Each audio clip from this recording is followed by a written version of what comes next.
Hello everyone, welcome to exam Guruji. मैं हूं professor समन्वय इशारिया और आज हम लोग इंडियन पिनल कोड 1860 में आज हम लोग देख रहे हैं सेडिशन के बारे में, जिसको राजद्रोह कहा जाता है। सेडिशन एक ऐसा ऑफेंस है जो हमेशा से कंट्रोवर्सी में रहा है, हमेशा से जो है विवादों में रहा है। सेक्शन 124 ए को अगर आप देखेंगे इंडियन पिनल कोड में, तो बेसिकली ये सेडिशन के बारे में बताता है, राजद्रोह के बारे में बताता है। इस ऑफेंस को अगर आप ध्यान से देखेंगे तो ये ऑफेंस बेसिकली ब्रिटिश एम्पायर जो था, जब ब्रिटिशर्स हमारे यहाँ पर इंडिया में रूल कर रहे थे, उन्होंने ये प्रोविजन लेके आए थे। ठीक है, इस समय उस टाइम पर क्या होता था, जितने भी फ्रीडम फाइटर होते थे उनको जो है देशद्रोह के सेडिशन के चार्ज में अंदर किया जाता था, पनिश किया जाता था। ठीक है, तो क्या आज इस प्रोविजन की, इस ऑफेंस की ये कितना रिलायबल है या नहीं है, इसको लेके हमेशा से कंट्रोवर्सी रही हुई है और आज ये चर्चा का विषय रहा हुआ है। तो चलिए देखते हैं आज सेडिशन का ऑफेंस क्या कहलाता है, कैसे इसको हम लोग समझेंगे। चलिए, तो ऑफेंस अगेंस्ट स्टेट वाले चैप्टर को अगर आप देखेंगे, राज्य के विरुद्ध अपराधों वाले प्रोविजन को अगर आप देखेंगे, जिसको चैप्टर हम लोग 6 कहते हैं, चैप्टर 6 में आप ऑफेंस अगेंस्ट स्टेट मिलेगा, राज्यों के विरुद्ध अपराध आपको मिलेंगे। इसमें देखेंगे सेडिशन का ऑफेंस मिलेगा जो सेक्शन 124A में बता दिया गया है। अगर आप हिंदी में देखेंगे तो राजद्रोह के नाम से जाना जाता है, जो धारा 124 में डिफाइन किया गया है। ठीक है, अब देखेंगे सेक्शन 124 जो है, व्हाट इज सेडिशन लॉ। अगर आप देखेंगे राजद्रोह के जो कानून है वो क्या है, तो देखेंगे यहाँ पर उन्होंने कहा कि section 124A of the Indian penal code IPC which deal with the sedition, जो सेडिशन से संबंधित होता है, was drafted by Thomas Macaulay and induced in the IPC in 1870। देखिए, यहाँ आपको इस बात समझने की जरूरत है कि इंडियन पिनल कोड को अगर आप देखेंगे, IPC को अगर आप देखेंगे तो IPC 1860 का लॉ है, राइट, और 1862 को इन्फोर्स हुआ, इसका परिवर्तन हुआ। लेकिन जब 1862, जिसको हम लोग ओरिजिनल IPC कहते हैं, उसमें इस तरीके का कोई भी प्रोविजन नहीं था सेक्शन 124 सेडिशन से लेके।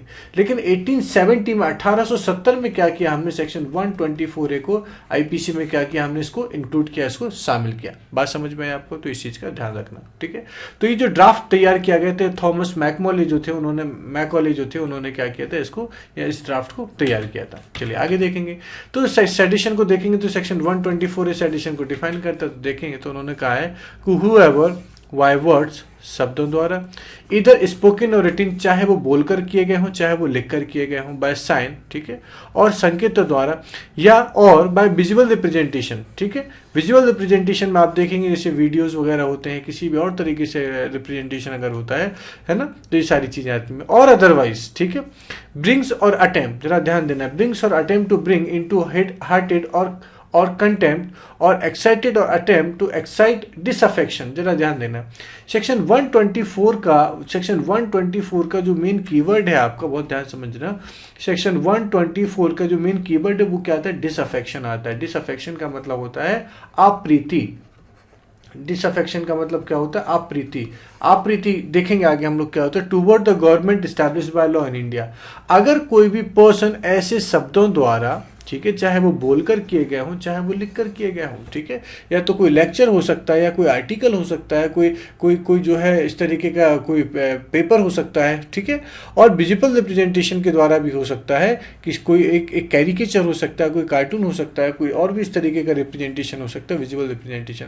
अगर कोई भारत सरकार के प्रति, भारत सरकार कौन, government established by law in India, Bharat में जो कानून के द्वारा सरकार स्थापित की गई है उसके प्रति घृणा का व्यवहार करेगा, उसके प्रति अप्रीति यहाँ पर करेगा, डिसअफेक्शन यहाँ पर करेगा, तो माना जाएगा कि उसने क्या कर दिया, यहाँ पर माना जाएगा कि उसने सेक्शन 124 सेडिशन का ऑफेंस यहाँ पर किया हुआ है, राजद्रोह का अपराध यहाँ पर किया हुआ है। ठीक है, तो जो कोई बोले गए या लिखे गए शब्दों द्वारा या संकेतों द्वारा या विजिबल रिप्रेजेंटेशन, दृश्य रूपण द्वारा या अन्यथा भारत में विधि द्वारा स्थापित सरकार के प्रति घृणा या अपमान पैदा करेगा, घृणा पैदा करेगा या अपमान पैदा करेगा या पैदा करने का प्रयत्न करेगा, राइट, यहां पर अटेम्प्ट भी आता है, जरा ध्यान देना, या अप्रीति प्रदीप्त करेगा या प्रदीप्त करने का प्रयत्न करेगा। क्लियर, तो यहाँ पर क्या माना जाएगा, तो उसने कहा कि ये जो ऑफेंस माना जाएगा वो सेडिशन का ऑफेंस यहाँ पर माना जाएगा, राजद्रोह का अपराध यहाँ पर माना जाएगा। अब इसकी पनिशमेंट को अगर आप देखेंगे तो पनिशमेंट भी इसी में डिफाइन कर दी गई। इसी सेक्शन 124 के सेकंड पार्ट को अगर आप देखेंगे तो पनिशमेंट के बारे में बता दिया गया है कि अगर कोई पर्सन सेडिशन का ऑफेंस यहाँ पर करता है तो पनिशमेंट क्या होना चाहिए। ठीक है, तो उन्होंने कहा कि shall be punished with imprisonment for life, आजीवन कारावास के बारे में बता दिया गया कि आजीवन कारावास यहाँ पर हो सकता है।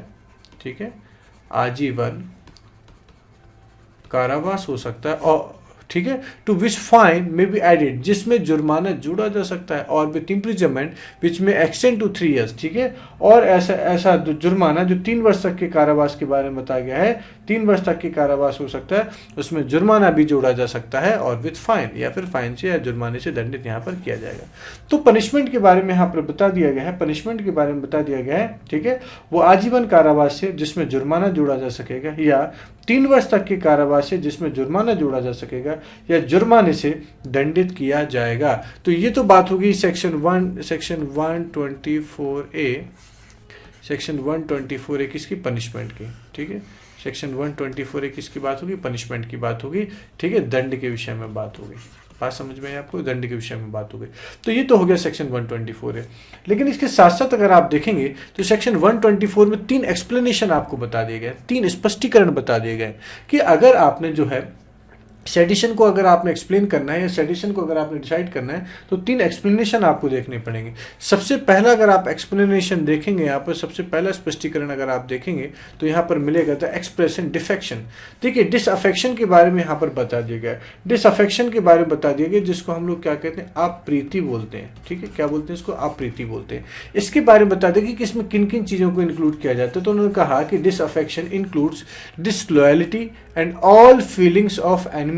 उन्होंने कहा है कि अप्रीति शब्द के अंतर्गत क्या होता है, डिसलॉयलिटी का मतलब होता है अभक्ति, ठीक है, अभक्ति, और शत्रुता, एनिमिटी का मतलब होता है शत्रुता, कि समस्त भावनाएं क्या मानी जाती है, इसमें सम्मिलित मानी जाती है। अगर किसी भी तरीके से आप गवर्नमेंट ऑफ इंडिया के अगेंस्ट क्या करते हैं, घृणा पैदा करते हैं या उसके प्रति अपना जो है विरोध दर्ज कराते हैं या विरोध प्रकट करते हैं, ठीक है, आगे हम देखेंगे कि विरोध किस हद तक जो है इस कैटेगरी में नहीं आता है। और अगर शत्रुता की भावना रखते हैं भारत सरकार के प्रति या ऐसी सरकार जो कानून द्वारा स्थापित की गई है, तो किस में आ जाएगा, डिसअफेक्शन में आ जाएगा। और अगर कोई चीज डिसअफेक्शन में आती है तो वो सेडिशन की कैटेगरी में भी आ सकती है। बात समझ में।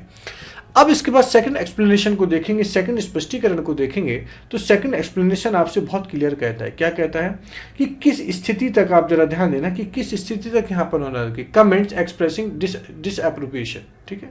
उन्होंने कहा कि घृणा, अवमान या अप्रीति को प्रदीप्त किए बिना या प्रदीप्त करने का प्रयत्न किए बिना सरकार के कामों के प्रति विधिपूर्ण साधनों द्वारा उनको परिवर्तित कराने की दृष्टि से अनुमोदन प्रकट करने वाली टीका टिप्पणियां इस धारा के अधीन अपराध नहीं है। देखिए कहने का मतलब इनका ये है, अगर आप इसको ध्यान से देखोगे, अगर सेकंड एक्सप्लेनेशन को अगर आप ध्यान से देखोगे तो यहाँ पर बात समझ में आएगी कि सेकंड एक्सप्लेनेशन आपसे कहना चाहता है कि अगर सरकार के प्रति आपने किसी भी तरीके से इस तरीके से अगर आपने डिसअफेक्शन शो नहीं किया, लेकिन फिर भी अगर आप सरकार से अगर उसके कोई सरकार के किसी आदेश को आप पलटवाना चाहते हैं, सरकार के किसी नीति से, सरकार के किसी कामों से अगर आप उसको परिवर्तित कराना चाहते हैं तो विधिपूर्ण साधनों द्वारा उन्होंने कहा बाय लॉफुल मीन्स आप इसको क्या करवा सकते हैं, परिवर्तित करवा सकते हैं।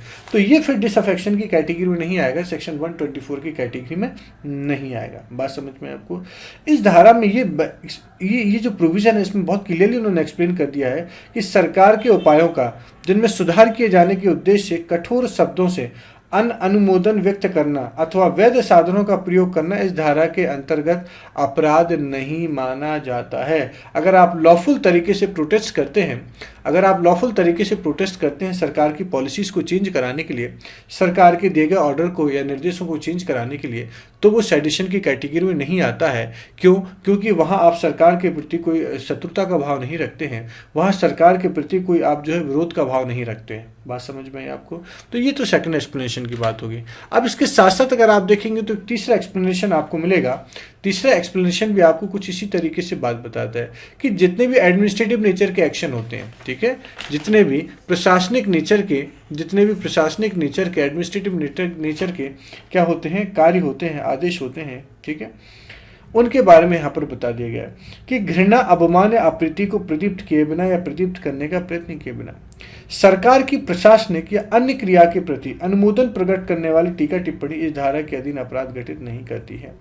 कहने का मतलब है कि यदि एडमिनिस्ट्रेटिव या एडमिनिस्ट्रेशन कोई इस तरीके का एक्शन लेता है जो लोगों को पसंद नहीं आता है या उसके प्रति वो अपना इस तरीके से कोई डिसअफेक्शन शो करना चाहते हैं, ठीक है, अपनी डिसेंट वहाँ पर बताना चाहते हैं, तो वहाँ पर अगर कोई स्टेटमेंट वहाँ पर दिया जाता है, ठीक है, स्टेटमेंट वहाँ पर दिया जाता है, तो वो यहाँ पर ध्यान रखना कि वो जो है सेडिशन की कैटेगरी में नहीं आता है। तो कहने का मतलब है कि 3 यहाँ पर एक्सप्लेनेशन आपको दिए गए हैं जो किसी भी एक्ट को सेडिशन की कैटेगरी में लाने या उस कैटेगरी से बाहर रखने में मदद करते हैं। ठीक है, तो यहाँ पर मेनली 2 चीज़ यहाँ पर समझ में आती हैं। सेडिशन को अगर आपने प्रूफ करना है तो सबसे पहले आपको बताना पड़ेगा कि सरकार के अगेंस्ट आपने डिसअफेक्शन शो करना होगा या उसका अटेम्प्ट करना पड़ेगा।